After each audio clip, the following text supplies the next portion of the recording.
아까는 도시지역의 지구단위 계획을 지하는 게 맞죠? 그러면 두 번째 뭐가 있다? 비도시지역의 지구단위 계획을 지하는 경우가 있습니다. 그러면 항상 법이 바뀌고 법이 만들 때는 역사가 있어요. 처음에는 이 지구단위 계획구역이 도시지역 밖에 없었어요. 왜? 최초에는 도시적 개발도 제대로 이루어지지 않은 상황이었기 때문에 도시지역이라도 개발하기 전에 체계적인 계획을 수립해놓고 개발하자 하는 의미에서 처음에 도시지역에만 지구단위 계획이 나왔습니다. 그런데 도시지역을 이렇게 자꾸 개발하고 하다 보니까 도시지역은 사실상 더 이상 개발할 만한 땅이 없는 거예요. 그렇죠? 그런데 서울 같은 지역에서 절실히 필요한 것이 도시지역에서 아파트를 건설할 아파트 건설 용지 또는 공장을 건설할 공장 건설 용지 이런 땅이 필요한데 도시지역에 서울 시내 어디를 눈 씻고 찾아봐도 아파트 2000세대, 3000세대 건설할 땅이 없는 겁니다. 공장을 건설할 땅이 없는 거예요. 문제가 생겼잖아요. 아파트나 공장은 계속 건설을 해야 되는데 도시지역에는 아파트나 공장 건설할 땅이 없더라 이 말이죠. 그래서 이 문제를 어떻게 해결할 것인가 고민하다가 만들어낸 것이 바로 비도시지역의 지구단위 계획구역지를 새로 만들어낸 겁니다. 그래서 원래는 처음에는 그냥 지구단위 계획구역해서 도시지역에만 하나 나왔다가 이 비도시지역의 지구단위 계획을 만들어내면서 도시지역의 지구단위 계획은 1종, 비도시지역 내 지구단위 계획은 2종 이렇게 이름을 붙인 거예요. 그래서 이걸 2종 지구단위 계획이 새로 나오기 시작한 겁니다. 그럼 2종 지구단위 계획 목적이 뭐냐? 목적을 이렇게 이야기하겠습니다. 자, 첫째기는 주거형이 있습니다. 주거형. 두 번째, 산업형이 있습니다. 산업형. 자, 오늘 두 가지만 설명드리죠. 주거형은 뭐냐? 아파트나 뭐를? 연립주택을 건설하자는 얘기고요. 산업형은 공장을 건설하자는 얘기입니다.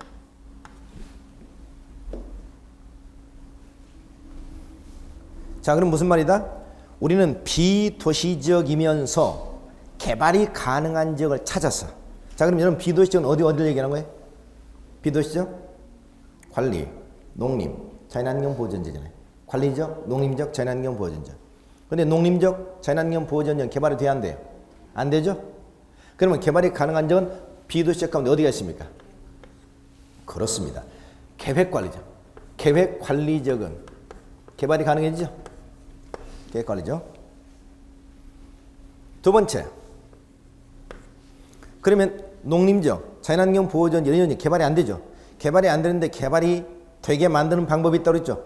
용도적 호적이 나쁘면 뭘 하면 된다? 호적을 보충하면 된다고 그랬죠. 뭘 잘하면 된다? 시집을 잘 가면 된다고 그랬잖아요. 뭘 만나면 돼? 거기에 이런 친구를 만나면 돼. 개발, 지능, 지구를 만나면 거기가 개발이 가능해지잖아요. 개발이 안 되는 거죠.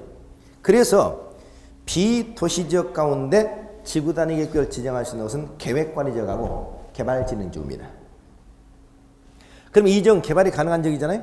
개발이 가능한 지역을 찾아서 개발이 가능한 지역 규제를 좀 더 완화시켜서 인센티브를 줘서 여기다 지구단위 계획 결정해서 아파트도 건설하게 만들고 공장 건설도 하도록 만들자 하는 의미입니다. 실제 지정을 한번 해보겠습니다. 자, 아까는 우리가 도시지역이 지정하는 게 하나 봤죠? 도시지역.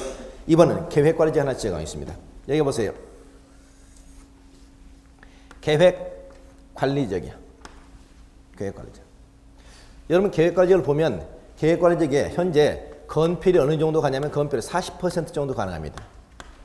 용적률이 얼마 가느냐? 용적률이 100% 가능해요. 그리고 여기에 아파트 건설할 수 있느냐 없느냐? 계획관리지역에 아파트 건설할 수 있을까 없을까요? 상식적으로 기억하세요. 관리지역 3개 있죠? 관리지역과 도시지역 간에 녹지지역 3개 있죠? 녹지지역 3개하고 관리지역 3개는 건물의 높이가 4층이야 합니다. 그러면 녹지는 아파트 건설할 수 있다 없다? 관리지역 건설할 수 있다 없다? 없죠. 아파트는 기본이 5층 이상이니까. 그래서 관리지역은 아파트 건설이 안 되는 거예요. 그렇죠? 이게 계획관리지역이야. 그러니까 계획관리지역이 개발이 가능하긴 가능한데 건폐율은 40% 정도, 용적은 100% 정도 가능하고 단 아파트 건설은 안 된다 이 말이죠. 그런데 거기다 뭘 지정한다? 이렇게 지구, 단위, 계획, 구역을 지정했다고요. 그렇죠? 그러면 이 지구단위 계획구역에서 규제가 한층 완화가 된다는 의미입니다. 완화된다. 자, 이게 계획관리적이다 지구단위 계획을 지정하는 경우입니다. 또 하나, 개발진흥주의다 지정해 보겠습니다. 자, 여기가 여러분 농림적입니다. 농림적.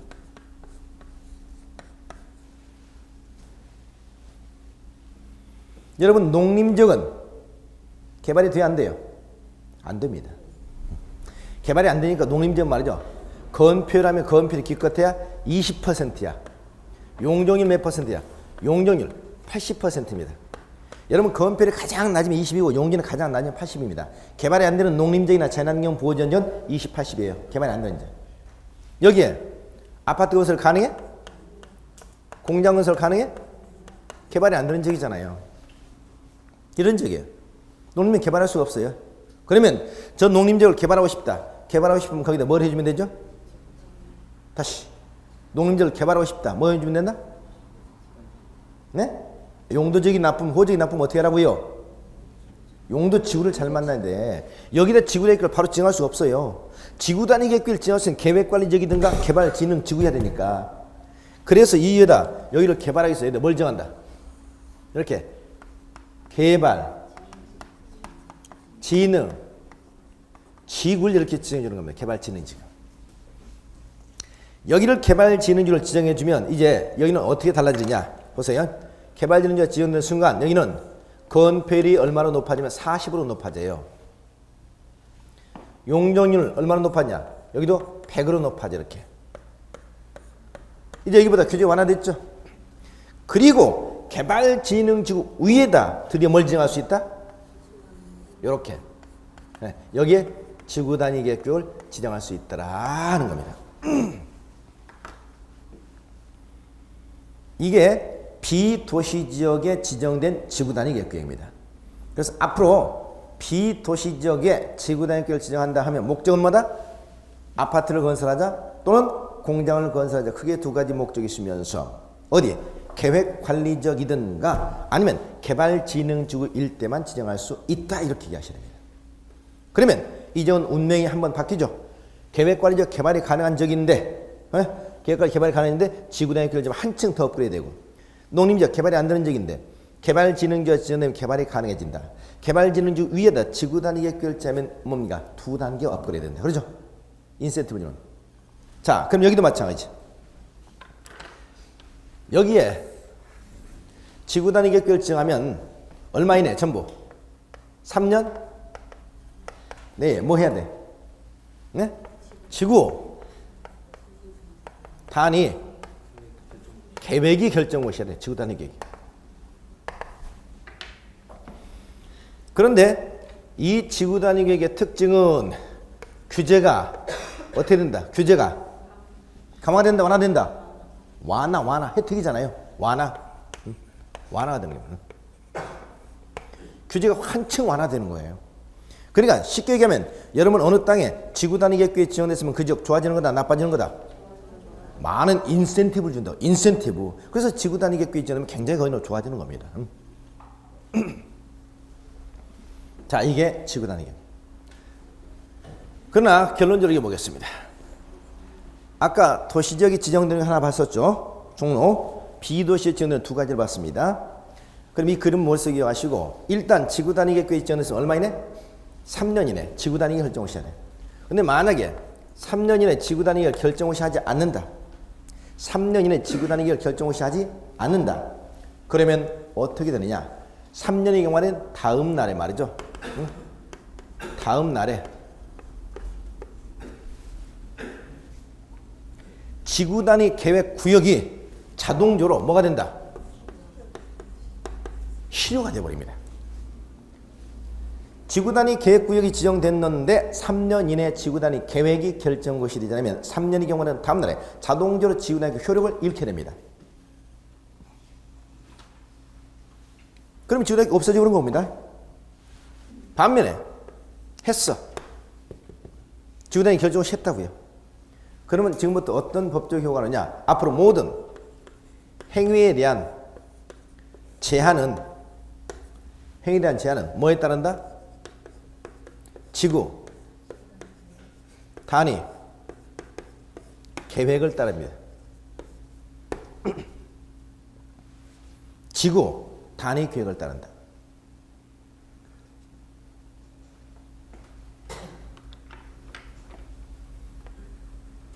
무슨 말이다? 기존에 말이죠. 기존에 용도지역 있죠? 기존에 용도지역. 기존에 용도, 지구 있죠? 이 규제를 안 받아요. 안 받고 지금부터 뭘 적용한다? 지구 단위 계획을 따른다는 얘기입니다. 바꿔서 얘기하면 무슨 말이냐? 그 저기 보세요. 계획관리적이었죠? 에? 여기가 계획관리적은 처음 계획관리적인 규제를 받잖아요. 근데 여기다 지구단위 계획을 지정하고 지구단위 결정을 시되면 이 지구단위 계획권에서는 기존의 계획관리적을 적용하지 않고 지구단위 계획에 관한 규제를 받게 된다는 얘기입니다. 농림지역이었잖아요. 개발진흥지구였잖아요. 근데 지구단위 계획을 정했죠. 그럼 지구단위 계획구역 내에서만큼은 농림지역도 아니고 개발진흥지구도 아니고 지구단위 계획에 의한 규제를 받게 된다. 그런데 이 지구단위 계획의 특징은 뭐다? 지구단위 계획은 규제가 훨씬 더 완화되어 있다는 거잖아요. 그래서 우리는 실무에 나가면 여러분 건축하는 건축업자들 있죠? 건축업자들 공법 잘 알아요? 몰라요? 잘 몰라요. 근데 그 사람들이 실무하는 사람들이 한 가지 아는 얘기는 있습니다. 건축하는 건축업자들이 건축을 하는 사람들이라면 한 가지 꼭 알고 있는 사실이 있어. 뭐냐? 지구단위 계획이 1등이다. 지구단위 계획이 1등이다. 이 말은 알고 있어요. 그 말이 뭔 뜻인지는 모르지만 그 사람은 그 말은 알고 있다고요. 근데 해석해보니까 그게 무슨 뜻이다? 보세요. 기존에 용도지역이 있고 용도지구가 있다 하더라도 지구단위 계획이 지정돼서 지구단위 계획이 결정 것이 되는 순간 앞으로 규제는 용도지역이나 용도지구를 적용하지 않고 지구단위 계획에 따른다는 얘기죠. 그래서 이건 지구단위 계획의 일종의 특별법적인 지위가 되는 것이고 용도지역, 용도지구는 뭐다? 이건 일반법적인 지위가 된다는 얘기잖아요. 그렇죠? 그럼 여러분 특별법과 일반법이 충돌하게 되면 무슨 법을 우선한다? 특별법 우선의 원칙이죠. 이걸 그 사람들은 뭐라고 한다? 지구단위 1등이다. 이렇게 얘기하는 겁니다. 아셨죠? 뭔 말인가? 그래서 우리는 지구단위 기준은 항상 지구단위 최우선 적용된다는 거예요. 그래서 지구단위가 가장 중요한 거예요. 그러면 보세요. 이제 아까 도시지역의 지구단위 계획구역은 뭐였다? 도시지역의 지구단위 계획은 도시지역 가운데 개발이 가능한 지역을 찾아서 이왕 개발하는 거 불균형적이고 무계획적으로 개발할 게 아니라 체계적인 상세 계획을 수립해놓고 계획에 맞춰서 도시를 개발하자. 그래서 도시를 아름답게 기능을 정리시키고 미관을 개선하자. 이런 의미에서 나온 것이 도시지역 내 지구단위 계획. 무슨 구역? 상세 계획구역. 비도시지역 내 지구단위 계획은 도시지역에서 부족한 주택용지나 공장 용지를 만들어내기 위해서 고안해낸 지역이죠. 비도시지역 가운데 개발이 가능한 지역을 찾아서 그 개발이 가능한 지역에 지구단위 계획을 지정해서 규제를 대폭 뭐해서 완화시켰어. 그 대신 거기에 체계적 계획을 수립해놓고 그 체계적 계획에 맞춰서 아파트나 공장을 건설하게 만들자 해서 나온 제도가 비도시지역 내 지구단위 계획구역 제도입니다. 그래서 일단 지구단위 계획에서 3년 이내에 지구단위 결정 시가 되면 지구단위 최우선 지구단위 계획을 적용하도록 해서 특별법적 지위가 된다 말이죠. 어때요? 좋은 제도죠? 좋은 제도 느낌이 와요? 필이 와요? 필? 필이 와야 돼. 필. 왜 좋은 제도? 그러죠? 아주 좋은 제도잖아요. 그래서 이 제도가 매년 지금까지 출제되고 있고 우리 국토교통부에서 우리나라도 이제 선진 도시기법을 도입했다 하고 가장 자랑스럽게 내세울 때 바로 이 지구단위 계획을 내세우게 됩니다. 그래서 이 제도는 지금까지 한 번도 빠지지 않고 계속 출제가 되고 있다는 거죠. 그렇다면 우리가 이제 실무와 관련돼서 만약 우리가 토지를 한다. 토지를 하는데 어느 지역에 지구단위 계획이 지정돼 있어. 그렇죠? 자, 어떤 땅이 경매로 땅이 나왔는데 자, 그 지역이 무슨 지역이냐? 농림지역이야. 농림지역이면 그 지역 쳐다보면 돼요? 안 돼요? 안 돼요. 농림지역 거의 할 만한 게 개발이 안 되죠. 근데 밑을 보니까 용도지가 뭐야? 개발진흥지구야. 오호? 그럼 시집을 잘 갔네? 그럼 한번 다시 찾아봐야 되죠. 근데 그 밑에 보니까 또 뭐가 지정돼 있어? 지구단위 계획이 지정됐어. 그럼 시집을 가서도 아주 잘 갔다는 거죠. 그럼 이 지역은 투자 가치가 굉장히 높아지죠. 여기까지는 대부분 사람들이 알아요. 토지에 경매 참석하는 사람이라든가 땅하는 사람 여기까지는. 그런데 이 지구단위 계획 도대체 뭘 할 수 있는 것이고 어디 가서 뭘 찾아 이걸 지금부터 모르는 겁니다. 그리고 이런 땅이 나오면 말이죠. 이게 지구단위 계획이 좋은 거야? 도대체 나쁜 거야? 또 좀 아는 사람은 지구단위 좋은 거다, 좋은 거다. 이 정도는 아는데 이게 뭐가 어떻게 좋아지는 거야? 또 뭘 가서 찾아봤냐? 이걸 전혀 모른다고요. 그러니까 농림적이다, 개발적인 지구단위 귀찮으니까 이런 땅이 나오면 대부분 참여를 안 해버립니다. 그리고 어떻습니까? 유찰 1억짜리가 3천만 원, 4천 이렇게 땅값이 떨어져요. 근데 이 땅 굉장히 좋은 땅이죠. 그러죠? 그런데 그 사람들은 땅을 사가지고 뭘 해야 되는지 모르니까 어딜 찾아본지를 모르니까 이 사람들이 대부분 이제 유찰을 이렇게 땅을 갖다 안 하는 거예요. 그러나 만약에 여러분이 이 땅을 갖다 낙찰을 받는다. 그러면 여러분이 어때요? 제일 먼저 해야 될 게 뭡니까? 제일 먼저 해야 될 게. 네? 주원 씨. 뭘 해야 돼? 보세요. 열심히 적지만 마시고. 제일 먼저 뭘 해야 돼? 일단은 여러분이 어떻습니까? 토지에 대한 분석이 끝냈으면 땅을 보러 가야 될 거 아니에요. 현장에. 그러죠? 땅을 보러 가서 현장 임장 활동을 하고 그리고 난 다음에 항상 땅을 보고 난 다음에 해당 행정관청에 들어가셔야 돼. 행정관청. 행정관청에 들어가 가지고 확인을 해야 됩니다. 그러면 여러분 제일 먼저 뭘 확인해야 돼요, 여기? 네? 뭘 확인해야 돼요? 잘 생각해 보세요. 여기 지구단위 계획구역이잖아요. 그러죠? 그러면 얼마 이내? 3년 이내 지구단위 계획 수립을 했어야 되죠? 여기 지구단위 계획 수립이 됐는지 안 됐는지 이것부터 확인해야 될 거 아닙니까? 만약 지구단위 계획이 수립이 안 됐으면 이건 이미 실효가 돼버린 거죠. 실효가 됐다는 의미는 뭐냐? 지구단위 계획이 없어졌음에도 불구하고 지금도 지구단위 계획구역이 찍혀 있습니다. 왜? 실효됐다는 사실은 행정공무원에 다 찾아가지고 그걸 확인해서 실효됐다고 확인해 줘야 되는데 행정 인력이 부족하기 때문에 그걸 안 해요. 그리고 여전히 지금도 지구단위 계획구역에 이렇게 찍혀 있다고요. 대부분 사람들이 이게 지구단위 계획에 잘못 착각할 수도 있다는 겁니다. 그래서 반드시 확인하셔야 됩니다. 그러면 제일 먼저 뭐 한다? 해당 행정관청이라면 도시계획과나 도시개발과라는 과가 있어요. 거기에 들어가셔가지고 어떻게? 나 몇 번지 땅, 이 땅을 이번에 경매를 받고자 하는데 이 지역에 지구단위 계획구역이 지정되어 있습니다. 현재 지구단위 계획이 수립이 됐는지 여부를 확인 좀 하고 싶습니다. 이렇게 얘기를 하셔야 돼요. 근데 가서 말을 하기는 하는데 뭔 말을 하는지 상대방 못 알아듣게 이렇게 하면 상대방도 짜증내요.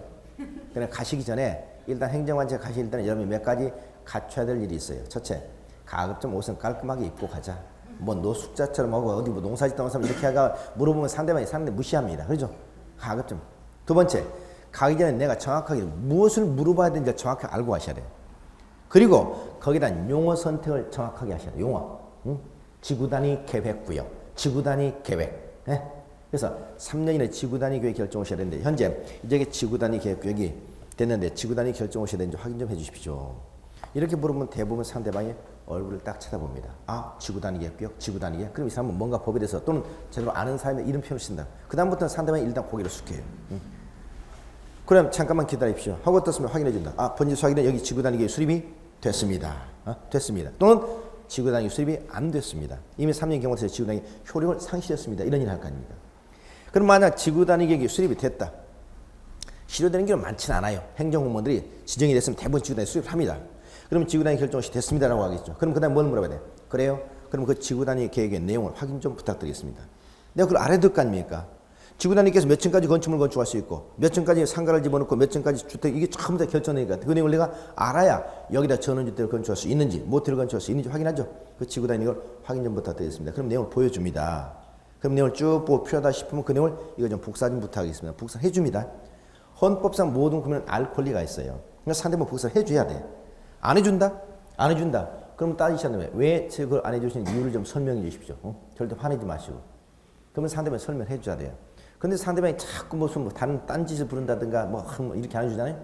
딴 뭐 안 해주려고 하는데 상대방이 설명 자체가 좀 내가 마음에 안 든다. 그럼 요즘에 가장 좋은 방법이 있습니다. 절대 화는 내지 마시고 뭐라고 하냐. 그래요? 아니 상대방이 왜 이렇게 이걸 복사를 해 주셔야 될 텐데 복사 안 해주는 이유가 뭡니까? 그럼 상대방 뭐 대답을 하잖아요. 헌법상 모든 국민은 알 권리가 있고 내가 이 땅을 경매받아서 여기다 건축물을 건축하려면 어떤 건축물을 건축할 수 있는지 확인해야 될 거 아닙니까? 그래서 지구단위 내용을 저한테 복사를 해주는데 안 해주는 이유가 뭡니까? 그래서 상대방이 자꾸 안 해주면 좋습니다. 그러면 지금부터 제가 대개 내용을 녹음을 해도 되겠습니까? 하고 스마트폰을 딱 꺼내서 딱 내려놓으세요. 그러면 그 다음부터 그러지 말고 무조건 해줍니다. 요즘 공무원들 가장 무서워하는 게 인터넷 녹음 이런 거예요. 근데 해주도록 법이 돼 있거든요. 해주도록. 근데 상대방 안 해준다. 그럼 제가 상대방 지금 하신 얘기 지금 책임질 수 있습니까? 자, 지금 녹음을 좀 하겠습니다. 녹음을 하겠습니다. 얘기를 안 하고 녹음하는 것은 불법이야. 근데 분명히 상대방 안 하게 준다. 그러면 제가 그 얘기를 책임질 수 있겠습니까? 제가 녹음을 좀 하겠습니다. 그럼 그 다음에 그냥 알겠습니다. 해줘요. 그래서 내용을 확인해가지고 지구단위 교육의 내용에 맞춰서 내가 어떤 건축을 건축할 수 있다 없다 확인되면 이 단계가 경미를 받을 것이 여부를 판단해야 되잖아요. 그렇죠? 그러니까 이걸 확인하고 난 다음에 이제 경미를 들어가야 되지. 이걸 확인도 안 한 상태에서 무조건 경미를 들어간다든가 또는 대부분 사람 포기해버린다. 그러면 땅값이 많이 떨어져 있기 때문에 이런 것은 굉장히 투자 가치가 높아지는 거라는 얘기다. 그래서 항상 우리가 행정관청에 들어가서 뭘 어떻게 해야 되는지 꼭 확인하셔야 됩니다. 자, 그래서 지구단위 여기에 순서, 지구단위 교육. 그래서 도시적이 지정된 지구단위 교육, 비도시적이 지정된 지구단위 교육. 어떤 취지인가 내용의 취지를 좀 잘 기억하시기 바랍니다. 그래서 앞으로 지구단위 결정 시가 됐으면 행위자는 전부 다 뭐 해야 한다? 지구단위 계획해야 한다. 지구단위는 좋은 제도다. 좋은 제도. 됐죠? 네? 만약에 보세요. 여기에 지구단위 계획이 지정되놓고 3년 이내 지구단위 결정 시를 안 했어. 그러면 지구단위 계획 효력을 상실해버렸죠? 그렇죠? 그럼 얘는 지구단위 계획이 아니야. 그럼 여기는 이제 뭘 해야 돼? 개발진흥지구죠. 그러면 개발진흥지구가 지정됐을 때는 개발진흥지구는 개발계획이라는 것을 또 별도로 수립합니다. 개발계획. 그때는 이 개발진흥지구에서 개발계획이 수립됐는지 확인해서 그 개발계획의 내용을 확인하셔야 돼. 그래서 개발계획이 수립이 됐으면 개발계획에 따라서 어떤 건축물을 건축할 수 있고 개발계획도 아직 수립이 안 됐다. 그럼 이때는 조례. 그저기 이제 조례를 가지고 농림지에서 어떤 것을 건축할 수 있는 거 이렇게 따지셔야 됩니다. 순서가. 지구단위가 있으면 지구단위 1등이고 지구단위 없으면 개발계획.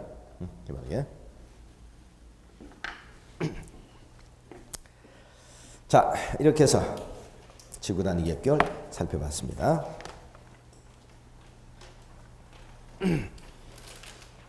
그러니까 지구단위 계획구역은 어디다 지정한다고 주로? 도시적이든 비도시적이든 공통적인 특징이 어디다? 개발 예정지. 어디? 개발 예정지. 개발이 금지된 지역은 절대 지구단위 결정할 수 없다. 이 내용을 꼭 기억하셔야 됩니다. 개발이 안 되는 지역은 지구단위 결정할 수가 없어요.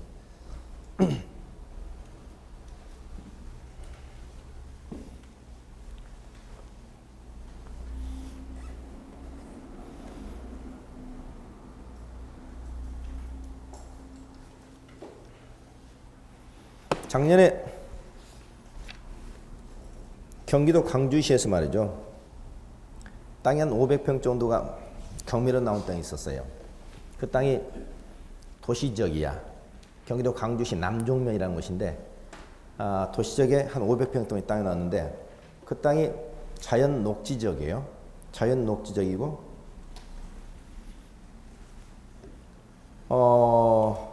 지목이 테이고요.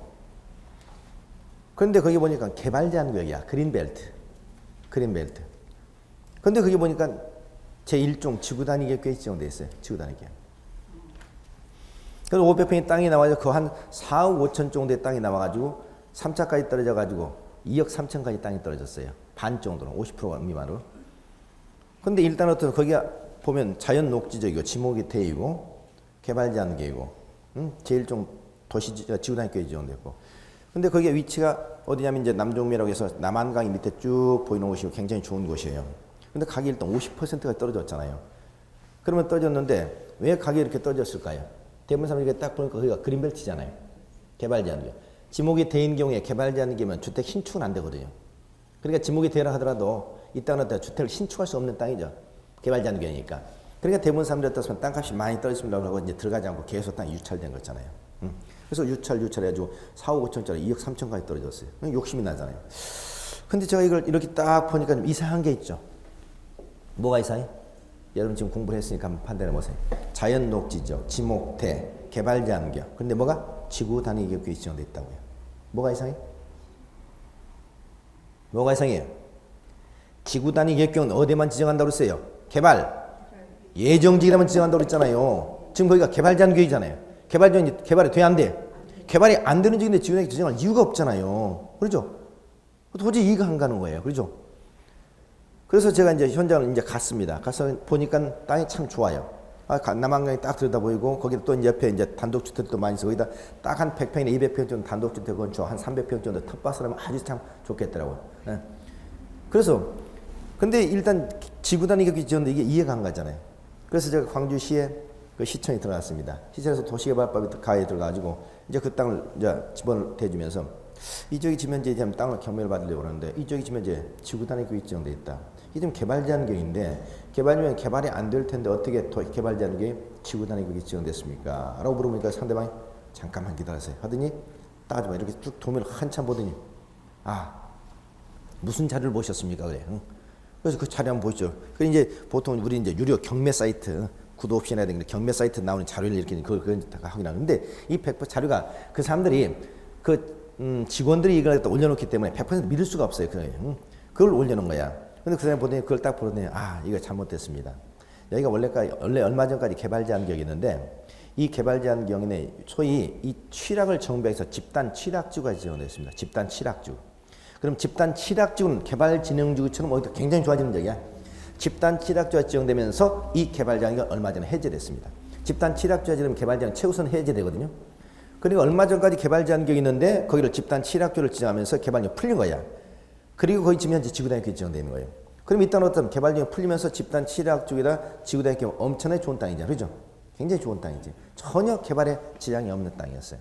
근데 대부분 사람들은 행정관제에 들어가 보지도 않고 개발 제한경 무조건 그 땅을 갖다 피했던 거잖아요. 그래서 사실상 이 땅은 어떻습니까? 4, 5천 말짜 2억 3천 정도 우리가 받으면 굉장히 좋은 땅이었죠. 그래서 제가 그때 확인을 하고 난 다음에 그때 워낙 바빠서 제가 땅을 막 잘 못 받았는데 다른 분이 나중에 낙찰을 받아. 보니까 뭐 MPL 이제 채권 사가지고 들어가는 사람인가 보다. 그래서 그 사람들이 거의 한 4억 정도에 받았더라. 4억 정도. 그러니까 그것은 다른 사람들이 이제 그 가격이 계속 떨어지면서 막기 위해서 소위 이제 부실 채권을 산 사람이 소위 이제 방어 입찰에 들어간다고 그래요. 그래서 아마 그렇게 샀던 것 같아요. 만약에 이제 3차 제가 그 정도에 들어갔으면 2억 3천 정도 낸다면 굉장히 큰 수익을 올릴 수 있는 땅이었잖아요. 그래서 이런 땅들은 우리가 전문가 아니면 실제로 수익을 낼 수 있는 이런 땅들이 사실 많다는 얘기입니다. 그래서 이 지구단위구역이 굉장히 중요한 제도예요. 자, 이렇게 해서 여러분 교재 248쪽에 보니까 그 2번에 그런 얘기 나오죠? 도시군 관리 결정 시료 뭐라고요? 지구단위구역 지정에 관한 도시군 관리계획 결정 고시로부터 얼마 이내? 3년 이내 그 지구단위 계획구역에 관한 지구단위 계획이 결정 고시되지 아니한 경우에는 그 3년이 된 날 언제?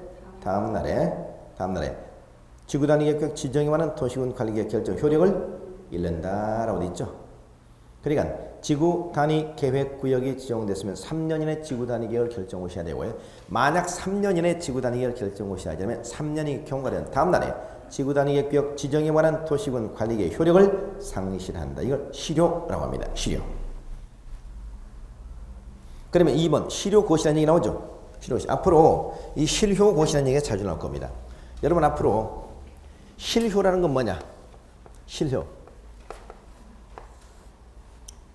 일정한 어떤 사실이 있으면 일정한 사실이 있는 그날로부터 장래적으로 효력이 잃게 되는 것을 실효라고 합니다.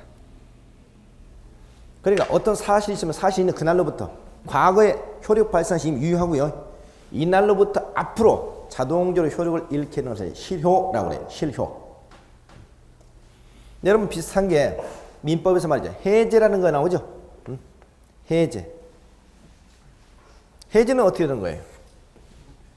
여기는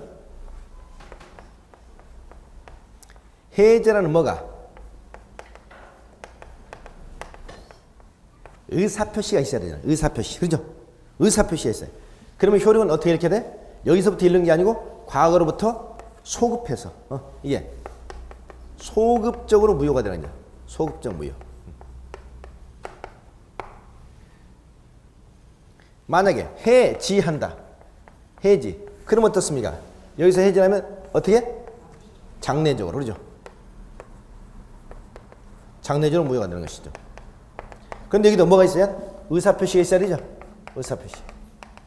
그러니까 이 실효하고 비슷한 게 뭐야? 해지입니다. 장래적으로 효력을 잃는다는 것은 같은데 실효는 어떤 의사표시가 없어도 일정 사실만 있으면 자동적으로 효력을 잃게 되는 것이고 해지라는 의사표시가 있어야 돼요. 해지라는 의사표시가 있어야 되고 해지와 해지의 차이점은 해지는 소급적 무효, 해지는 장래적 무효. 이런 얘기입니다.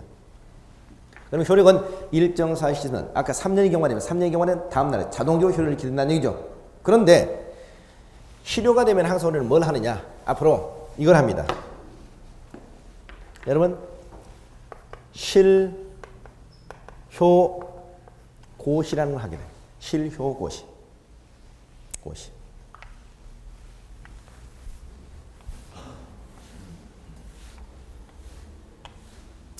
오늘 여기서 우선 고시라는 거하고 여러분 공고라는 거 있죠? 앞으로 공법에서 고시, 공고, 고시 자주 나올 얘기입니다. 그럼 고시가 뭐고 공고가 뭐냐 하는 건데 대부분 사람 고시나 공고나 뭘 알려주는 거죠. 널리 알려준다.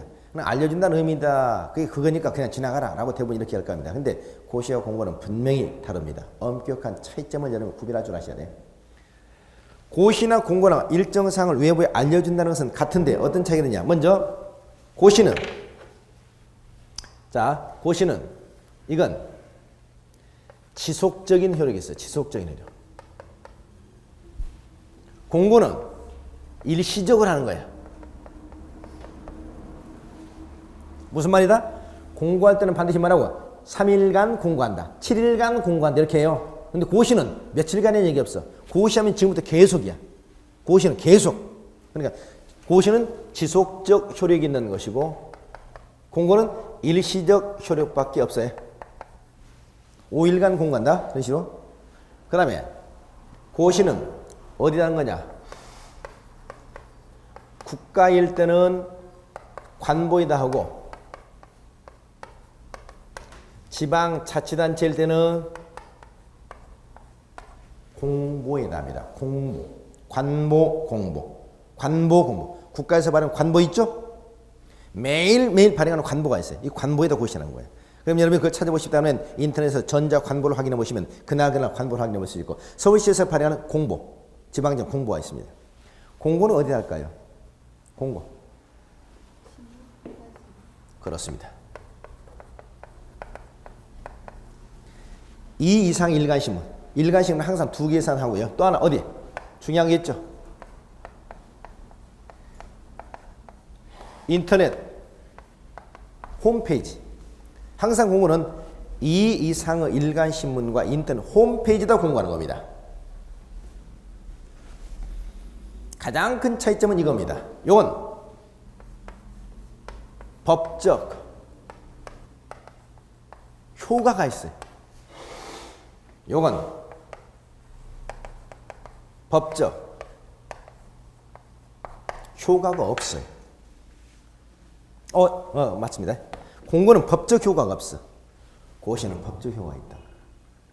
무슨 말? 여기 보세요. 자, 제가 여러분들에게 앞으로 15일간 이 서류를 열람시킬 테니까 서울시청 어디에 가서 보세요 하고 제가 일간신문을 공고합니다. 그러면 이 공고는 여러분한테 15일간 열람시킬 테니까 15일간 가서 인사람 의견 제출하시고 제가 알려주는 거죠. 그런데 여러분이 가고 싶으면 가고 안 가고 싶으면 안 가고 상관없죠. 그리고 15일이 경과되면 또 효력을 잃게 되죠. 이게 공고야. 그런데 고시는 말이죠. 자, 만약에 보세요. 여러분 토지에 여기에 자연환경보호전적이 결정됐다. 그럼 이게 용도적입니다. 그러면 자연환경보호전적이 결정됐다는 사실을 관보나 공보에 대해 결정고시합니다. 결정고시. 그럼 결실은 뭐다? 이전 자연환경보호전적이 됐다는 사실을 앞으로 계속 알려주는 거죠. 관보나 홍보에다. 그리고 자연환경보호전 결정고시 되는 순간부터 중요한 법적 효과가 있죠. 여러분 자연환경보호전적을 만약 개발한다 형사처벌을 받는다고요. 이게 고시야. 그러니까 고시는 지속적 효력이 있다. 고시는 법적 효력이 있다. 고시는 관보나 공보에 된다. 공고는 일시적으로 하는 것이다. 법적 효력이 없다. 일간신문이다. 인터넷 홍보 전혀 다른 겁니다. 그래서 고시하고 공고를 꼭 구별해서 쓰시기 바랍니다. 그러면 여기 또 실효고시는 뭐냐? 실효고시. 앞으로 실효고시 나면 실효고시 이렇게 있습니다. 실효고시는 항상 누가 하는 거냐? 결정. 고시권자가 실효고시합니다. 항상 결정했던 사람이 실효되는 사실도 고시하는 거야. 그렇죠? 자, 아까 여러분 이거 봤죠? 아까 여러분 시가와 조정구역이 실효된다는 얘기 나오잖아요. 그럼 시가와 조정구역을 결정했던 사람이 실효고시라는 겁니다. 응? 그리고 실효고시는 항상 무슨 의미밖에 없느냐? 확인적 의미밖에 없다. 이걸 기억하세요. 확인적 의미. 확인적 의미.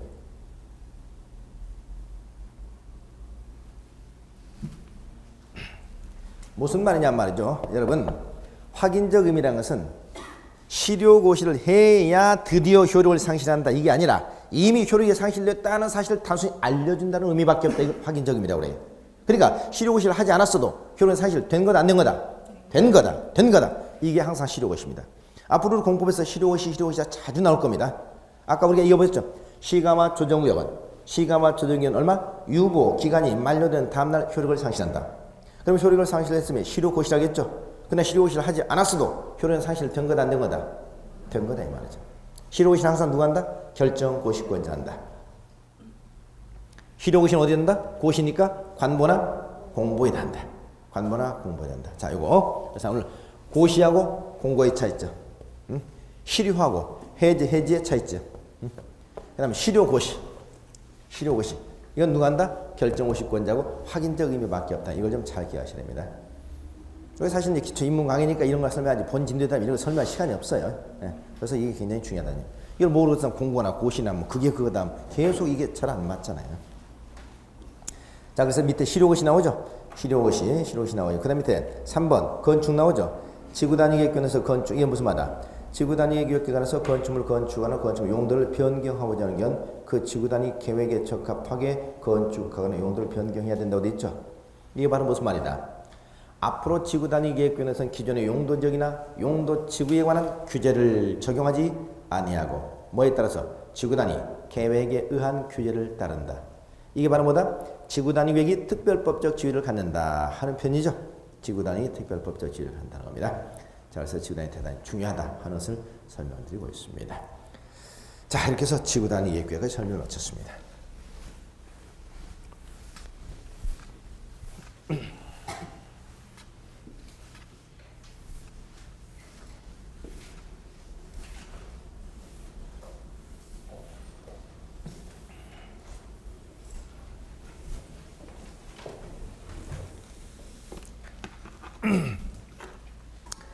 자, 우리는 지금 무슨 법을 공부하고 있는 거죠? 무슨 법? 국토의 계획 및 이용에 관한 법률. 국토 계획 및 이용에 관한 법률을 공부하고 있습니다. 이 법은 국토 전반에 걸쳐서 적용되는 법률이라고 그랬죠. 이 법은 내용이 크게 두 가지를 담고 있다고 그랬죠. 전반부의 계획 파트, 후반부의 이용 파트. 우리는 그 전반부에 해당하는 부분을 이제 막 끝난 겁니다. 계획 파트. 계획 파트, 그죠? 우리가 뭘 공부했어? 앞에서 뭐 도시군 기본계획, 도시군 관리계획, 광역 도시계획, 그리고 도시군 관리계획 이걸 공부한 거죠. 도시군 관리계획에서 용도지구, 용도후열층 공부한 거예요. 지구단위 계획까지, 그죠? 전부 다 그러니까 계획 파트를 공부한 거라고요. 그러면 남은 건 뭐다? 그래서 이제 이용 파트인데 이 이제 계획과 관련해 가지고 우리는 항상 공법에서 어느 지역을 개발을 할 때 항상 두 가지 원칙이 있다고 그랬습니다. 첫째 뭐야?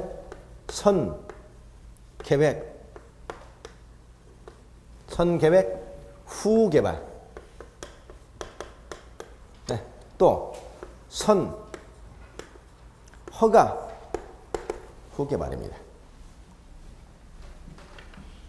항상 계획을 수립해 놓고 계획에 입각해서 개발하자. 이게 선계획, 후개발의 원칙이죠. 두 번째, 이게 바로 뭐냐? 아까 각종 행정 계획 파트였습니다. 그래서 우리는 앞에 선 계획 파트를 지금까지 공부한 거예요. 지구단위까지 막, 그죠? 그 다음에 이제 계획을 수립하는 것도 중요하지만 계획에 의해서 개발한다 하더라도 계획 개발에 들어가기 전에는 무질산 난개발을 막기 위해서 행정관청에게 사전에 반드시 허가를 받아서 개발하자. 이게 선허가 후개발입니다. 이 선허가 후개발의 원칙, 여기서 나오는 게 바로 뭐냐? 앞으로 여기서 바로 개발, 행위, 허가 제도가 나옵니다. 개발행위, 허가제도. 개발행위, 허가제도가 나옵니다. 개발행위, 허가제도.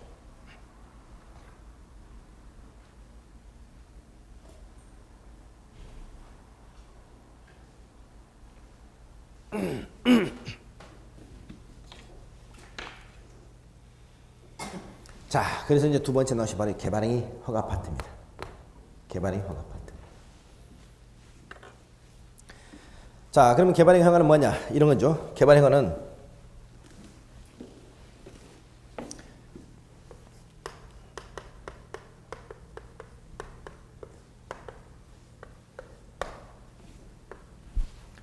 이건 우리 국토계획법 제 56조 1항에 규정되어 있는 것이고, 역시 이 개발행위 허가도 출제 빈도 100%입니다. 우리 국토계획법 12문제 중에서 2문제는 정해져 있어요. 아까 지구단위 계획 1문제, 개발행위 허가 1문제는 지금까지 단 한 번도 빠지지 않고 매년 출제된 제도입니다. 그럼 일단 이 취지를 기억하죠. 먼저 개발행위 허가가 적용된 대상 지역은 어디냐? 대상 지역은 전국입니다. 개발행위 허가를 적용하는 목적이 뭐냐? 이건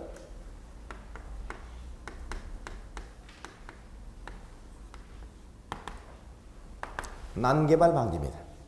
난개발 방지.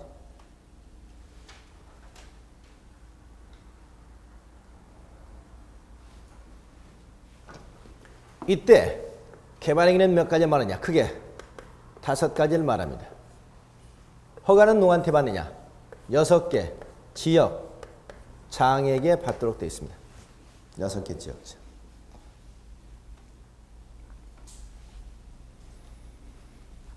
자, 일단 여기까지. 무슨 얘기죠? 전 국토의 무분별한 난개발을 막기 위해서 먼저 계획을 수립하고 개발을 행해야 되고, 두 번째, 계획에 따라서 개발한다 할지라도 개발에 들어가기 전에 사전 행정관청에게 뭘 받아라? 허가를 받아라. 이게 개발행위 허가 제도입니다. 그러면 개발행위 허가 제도는 총 5가지라고 하는데, 자, 하나, 둘, 셋, 넷, 5입니다. 첫째, 거기 뭐가 나오죠? 자, 건축물에, 건축물의 건축. 그 다음에 공작물의 설치죠. 건축물을 건축하거나 공작물을 설치할 때는 개발행위 허가를 받으라는 얘기입니다.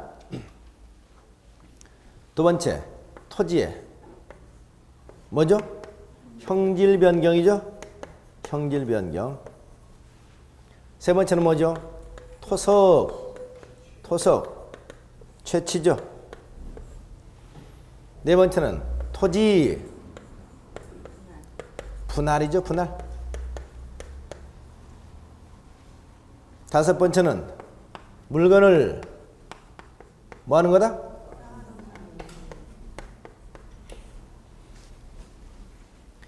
물건을 쌓아 놓는다고 하는 적치행위라고 합니다. 물건의 적치행위. 자, 이게 개발행위 허가사항 5가지입니다. 이 5가지 사항 꼭 기억하셔야 됩니다. 제일 먼저 이 뭐예요? 건축물에 건축이라고 그랬죠. 여러분 건축물 건축할 때 땅을 갖다 밀어야 되잖아요. 그러면 땅을 잘못 밀면 난개발될 수 있죠. 그래서 건축물 건축할 때는 제일 먼저 개발행위 허가 받아야 됩니다. 두 번째 여기 공작물에 설치죠. 여기서는 공작물이 뭐냐? 용어 정의하겠습니다. 여러분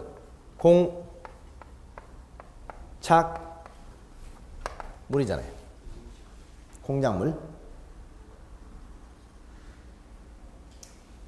여러분 건축물이란 건 말이죠. 우리 건축법에서 이렇게 정의합니다. 건축물이라면 지붕과 기둥이 있거나 지붕과 벽이 있으면 건축물이라고 그래요. 지붕은 반드시 있어야 되고 지붕에 기둥이 있거나 지붕에 벽이 있으면 이걸 건축물이라고 그럽니다. 이게 건축물이냐 건축물이 아니냐 나중에 우리가 뭐 나중에 실무하다면 이제 법정지상권 같은 게 건축물에서 자주 나오는데, 이 건축물이 되려면 지붕과 기둥 또는 지붕과 벽이 있으면 건축물이 인정을 해요. 공작물은 뭐냐? 인공공자야. 그죠? 인공을 가하여 제작한 물건, 사람의 힘을 가해 만든 물건이면 전부 다 공작물이라고 합니다. 그럼 뭐가 공작물이죠?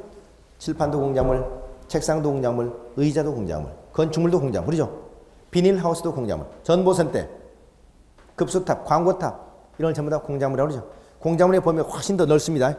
공작물 중에서 지붕과 기둥, 지붕과 벽이 있는 것을 건축물이라고 그래요. 그러니까 이런 건축물을 건축하거나 비닐하우스를 설치한다든가 정보센터를 세운다든가 광고탑, 급수탑을 설치한다든가 이럴 때도 개발행위 허가를 받았다는 얘기입니다. 건축물 건축, 공작물 설치. 그 다음 2번 토지 형질 변경 봅니다. 토지 형질 변경. 토지 형질 변경 거기 보니까 절토, 성토, 정지, 포장 등의 방법으로 토지 형상을 변경하는 행위가 나오죠. 여러분 절토라는 것은 흙을 깎아내린다는 얘기입니다. 성토는 흙을 북돋는다는 얘기입니다. 정지는 고른다는 거죠. 포장 등의 방법으로 토지 형상 변경이에요. 자, 토지에 보세요. 토지에 뭐를? 형상을 변경한다. 형상에서는 모양이란 뜻이 토지의 모양을 바꾸는 거죠. 땅을 깎아내리거나 흙을 쌓아 올리거나 또는 정지 땅을 고른다든가 포장 등의 바로 토지의 모양을 바꾸는 것을 형질 변경이라고 해요. 또 하나 공유수밀 뭐한다? 공유수밀 매립하네. 매립하는 것도 토지 형질 변경입니다. 그래서 매립할 때 형질 변경 허가를 받아야 됩니다. 그 다음 토속 채취라고 되어 있죠. 여러분 토속이 뭡니까? 보세요. 토석. 토는 흙토자 모래석자죠. 돌석자. 흙은 거친 흙은 흙이라고 얘기하고 고른 흙은 모래라고 그래요. 돌은 거친 돌을 바위라고 그러고 작은 돌은 자갈이라고 그래요. 그러면 흙, 모래, 자갈, 바위. 흙, 모래, 자갈, 바위를 채취하는 것을 토속 채취라고 합니다. 그러니까 땅을 너무 깊이 파는 흙을 갖다 채취하는 일이라든가 강바닥에서 모래를 채취하는 일이라든가 산에서 돌을 캐는 행위 이거 전부 다 개발행위 허가를 받아야 됩니다.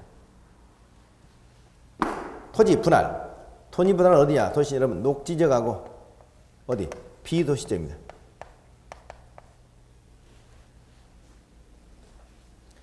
도시적 가운데 녹지적이야? 그럼 도시적 가운데 주거적, 상업적, 공업지에서 토지 분할하는 것은 상관이 없다는 얘기죠. 왜? 주거적, 상업적, 공업지는 어차피 개발이 가능한 지이니까. 개발이 가능한 지에서 토지를 분할하는 게 뭐가 문제 되겠어요? 그러면 개발이 안 되는 지역에서 토지를 분할할 때 개발이 허가를 받는 얘기죠. 도시적 가운데 어디? 녹지적. 그 다음 비도시는 관리, 농림, 자연환경 보호전지원에서 토지를 분할할 때 개발이 허가를 받는 얘기입니다. 이게 무슨 말이냐? 개발도 안 되는 지역에서 네가 땅을 쪼개게 하고 있다는 얘기는 개발도 안 되는 지역 너 왜 땅을 쪼개고 있지? 개발도 안 되는 지역에서 너 땅을 쪼개게 하고 있다는 것은 너 틀림없이 기획부동산 아니냐? 300평, 500평 단위로 분할해가지고 너 사기치면서 누구한테 팔아 넘기려고 분할하는 거지? 너 이거 확인 좀 받아야 되겠다 이 말이에요. 그래서 도시적 가운데 녹지적과 비도시적 내에서 토지를 분할할 때는 개발이 허가를 받도록 되어 있습니다. 저는 이것도 도시적 가운데 말이죠. 여기 녹지적. 도시적 가운데 녹지적에서 토지를 분할할 때만 개발이 허가를 받았었어요. 그러니까 비도시적, 관리적, 농림적, 자연환경 보호적 토지를 분할할 때 허가를 안 받았었다고요. 그러니까 그때 당시에 기획부동산들이 강원도 평창이니 횡성이니 이런 비도시적 내 땅을 1000평, 2000평, 10,000평 이렇게 사가지고 200평, 300평으로 쪼개가지고 전부 다 땅을 팔았던 거죠. 이게 전형적인 기획부동산입니다. 그 기획부동산을 잡기 위해서 2006년도부터 비도시적, 관리, 농림, 자연환경 보호전 지역 내에서 토지를 분할하는 행위도 허가를 받아라 이렇게 개정을 해버린 겁니다. 그래서 이들은 이제 앞으로 땅을 함부로 분할할 수가 없어요. 개발 허가를 받지 않고.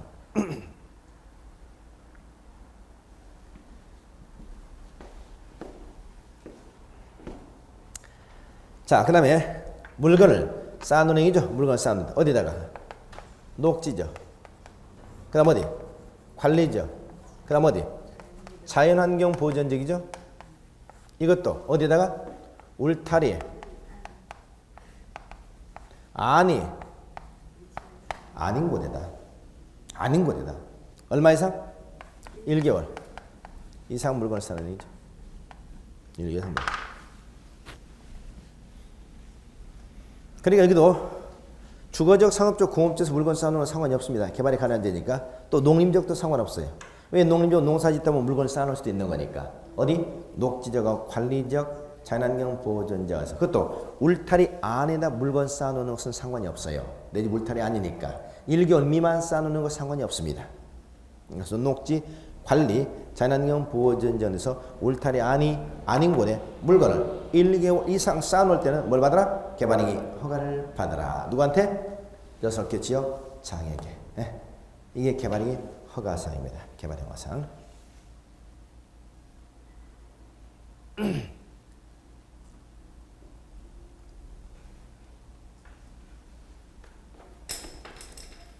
자, 그래서 건축물의 건축, 공작물의 설치, 토지의 행렬 변경, 토속 재치, 토지 분할, 물건 쌓기, 국토개혁 56조 1항 개발 허가 이렇게 기억하시면 되겠습니다. 자, 일단 오늘 큰 틀로 이 정도만 세부적인 내용은 뭐 더 깊게 들어가지 않겠습니다. 이게 국토개혁 56조 개발 허가다. 그래서 건물 건축하거나 토지 형질병일 때, 산에서 돌을 캘 때 제일 먼저 개발 허가부터 받아야 된다. 기억하세요.